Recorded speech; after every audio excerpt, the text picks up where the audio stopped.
We say a lot of times we're not just picture takers, because anybody can be a picture taker. You just take a camera and just take a bunch of photos, and that's a picture taker. We're image creators.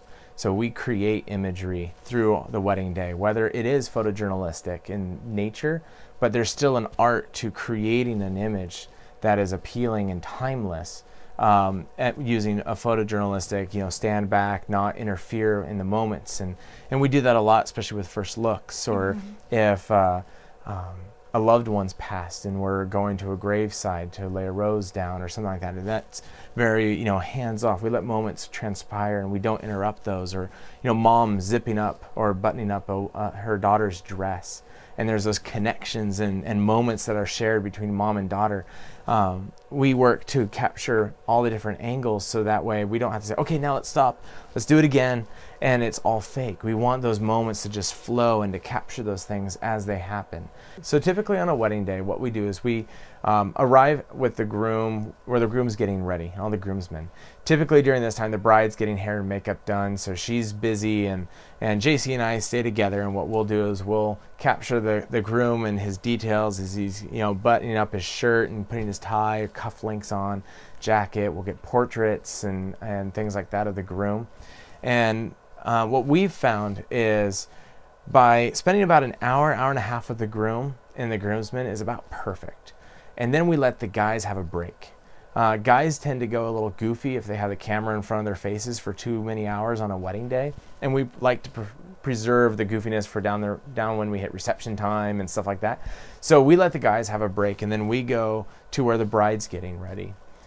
So we arrive about the time that her hair and makeup is finishing, so we're getting final details and final touch-ups and stuff like that of her hair and makeup.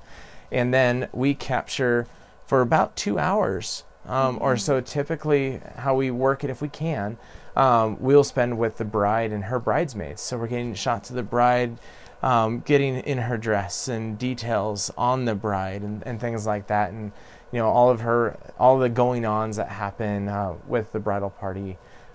And then, so for the bride, it's almost more systematic. Again, I'm thinking about my album spread. So I can tell her, this is how you can step into your dress to make it look beautiful or make it look sexy, or, whatever the bride is most comfortable with.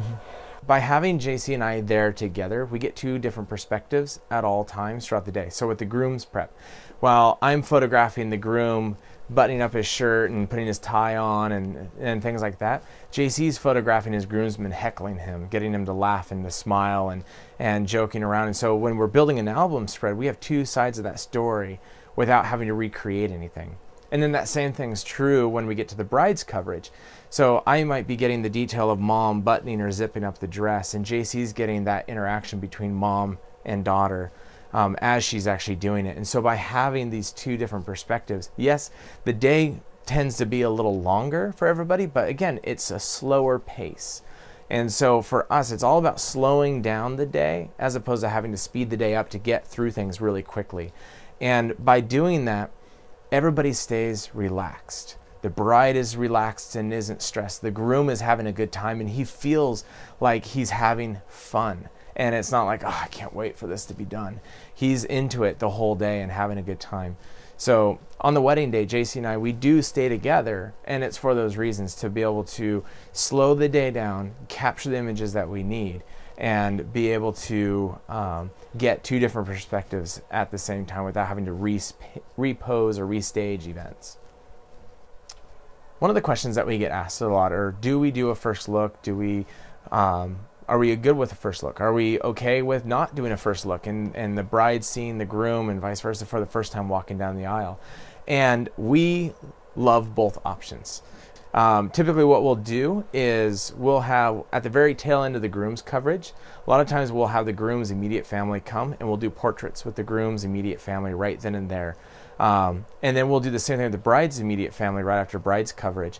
Then if we do a first look, then we go into first look and continue on through bridal party, bride and groom portraits, and then finish with family photos before the wedding. But by building the same timeline on a day where the bride and groom aren't going to see each other until they walk down the aisle, by having the groom and his immediate family photos done earlier as well as the bride's, then what we have to do afterwards in that 45 minutes of time that we have It's combined bride and groom portraits, bride and groom, combined with all the families, and the combined bridal party. And so we can get through those photos really, really quickly. And so we can get our couples back to their cocktail hour, back to hanging out with their family and the reception starting, without feeling, again, stressed and hurried through that time, because we already got a lot of those pictures taken care of earlier in the day with the families, and not trying to cram everything in that 45 minutes to an hour cocktail hour.